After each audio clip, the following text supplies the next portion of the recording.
मैं एक कंपनी में जॉब करती थी। मैं जिस कंपनी में जॉब करती थी, उसका बॉस ने कहा, जो भी मेरे बेटे से शादी करेगा, मैं उसे 1 लाख रुपए दूंगा।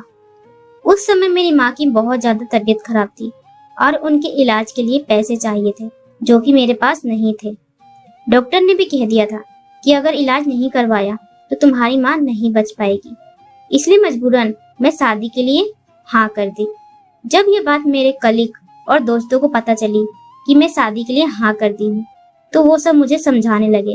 मेरी दोस्त कहने लगी कि बॉस का बेटा एक सनकी इंसान है जो लड़कियों को देखकर पागल हो जाता है। अगर तू उसके साथ शादी करेगी और रात गुजारेगी तो वो तेरे साथ कुछ भी कर सकता है।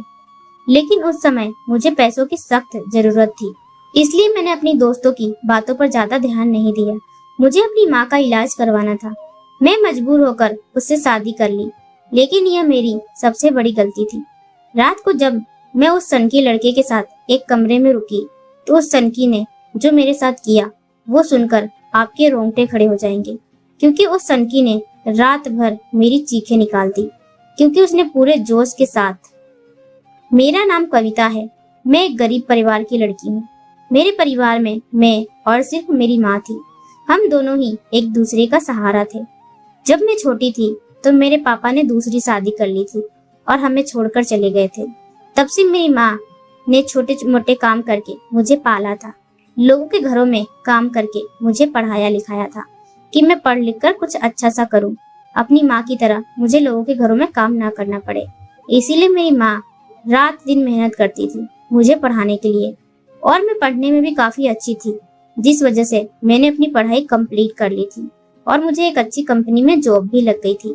लेकिन मेरी जॉब अभी नई नई थी, इसलिए मुझे सैलरी ज्यादा नहीं मिलती थी, लेकिन हाँ, घर का खर्चा चल जाता था। एक दिन अचानक मेरी मम्मी बेहोश हो गई।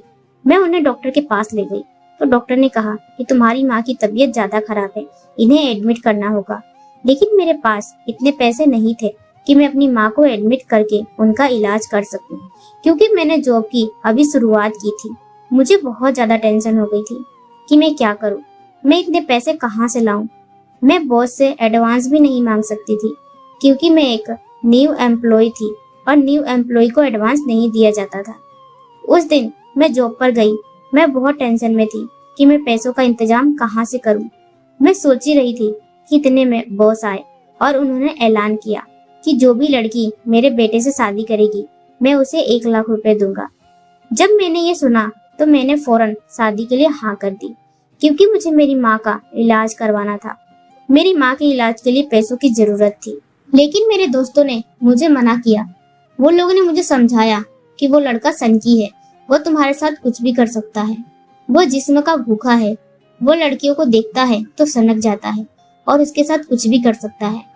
मैंने अपने दोस्तों से कहा कि जो भी होगा देखा जाएगा, लेकिन इस वक्त मुझे मेरी माँ का इलाज करवाना है और मेरे पास दूसरा कोई रास्ता नहीं है इस शादी के अलावा। इसलिए मैंने शादी के लिए हाँ कर दी। मैं शादी के लिए हाँ की तो बॉस ने मुझे कुछ एडवांस पैसे दिए, जिससे मैंने अपनी माँ को एडमिट करवा दिया और उनका इलाज शुरू हो गया। मेरी माँ हॉस्पिटल में थी, तभी मेरी और बॉस के लड़के की शादी हो गई। मुझे बहुत ज्यादा घबराहट हो रही थी, क्योंकि मेरे दोस्तों ने पहले ही मुझे सतर्क किया था कि बॉस का बेटा सनकी है, वो कुछ भी कर सकता है। इसलिए मेरे मन में डर था और डर डर के ही मैं शादी की थी। शादी के बाद मैं जैसे ही उनके घर गई, वहां पर मेरा पति का जो कमरा था, मैं उसमें दाखिल हुई तो कमरा पूरा फूलों से सजाया हुआ था। आज मेरी सुहागरात थी, जिसका सपना हर एक लड़की पहले से ही सजाती है, और मैं भी यह सपना पहले से ही सजाई हुई थी। लेकिन एक गरीब की मजबूरी मुझे इस मोड़ पर ले आएगी, मैंने कभी सपने में भी नहीं सोचा था। मैं चुपचाप से घूंघट में अपने कमरे में बेड पर बैठी थी और बस रोए जा रही थी। मुझे मेरी माँ की चिंता सताए जा रही थी और मैं अपनी माँ को बिना बताए शादी कर ली थी। मैंने सोचा, यह बात अगर उनको पता चली तो वो क्या सोचेंगी। मैं ये सोच ही रही थी कि अचानक से दरवाजा खुला और यह बॉस का लड़का था, यानी कि मेरा पति, जो कि सनकी था। वो अंदर आया और अंदर से उसने कुंडी लगा दी और अंदर जाकर आकर मेरे साथ बेड पर बैठ गया और धीरे धीरे मेरा घूंघट उठाने लगा और मेरा घूंघट पूरा उठा दिया। मैं लगातार रोए जा रही थी और उसने मेरे आंसू देख लिए। उसने मुझसे कहा कि तुम क्यों रो रही हो? तुम मेरी पत्नी बनी हो और तुम्हारी शादी मुझसे हुई हो, तो तुम क्यों रोए जा रही हो? मैंने उसे अपनी पूरी कहानी बता दी कि मैं किस मजबूरी में तुमसे शादी की हूँ। वो मेरी बात को बहुत अच्छी तरह से समझ गया और उसने मेरे आंसू पोंछे। मैं तो एकदम से चौंक गई, क्योंकि कंपनी में सब लोग कहते थे कि बॉस का लड़का तो सनकी है, लेकिन यहाँ तो कुछ और ही बात है। वो तो बहुत अच्छा लड़का था। वो मेरे दर्द को समझ गया था।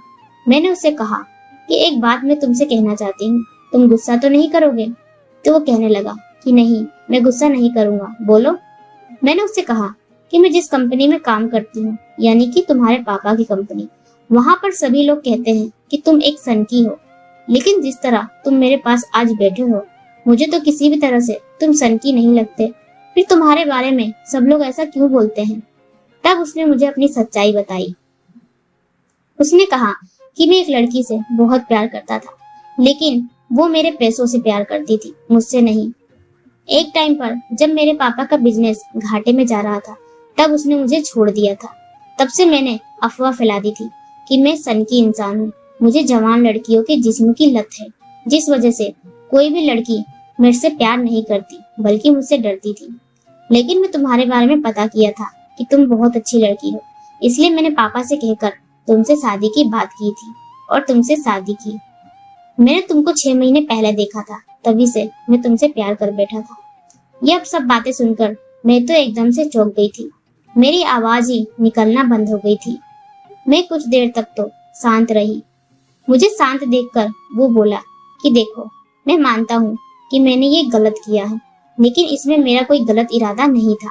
मैं तुमसे प्यार करता था और तुमसे ही शादी करना चाहता था, और हम दोनों मिलकर तुम्हारी माँ का इलाज भी करवाएंगे। तुम्हारी माँ बिल्कुल पूरे तरीके से ठीक हो जाएगी और वह हमारे साथ ही रहेंगी, हमारे घर में।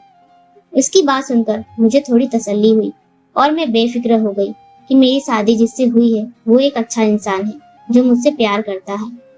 फिर कमरे की लाइट बंद हो गई। मेरे पति ने मुझ पर प्यार लुटाना शुरू कर दिया था और मैं भी उनके साथ दे रही थी, क्योंकि अब मुझे भी उनसे प्यार था। उन्होंने धीरे धीरे अपना होंठ मेरे होंठ पर रख दिया और मुझे किस करने लगे। लगातार 10 मिनट तक वो मुझे किस करते रहे। आज की रात मेरे लिए सबसे खास रात थी। मेरे पति ने पूरी रात मुझ पर प्यार लुटाया। पूरी रात हम दोनों रोमांस करते रहे और हमारे बीच में सब कुछ हो गया।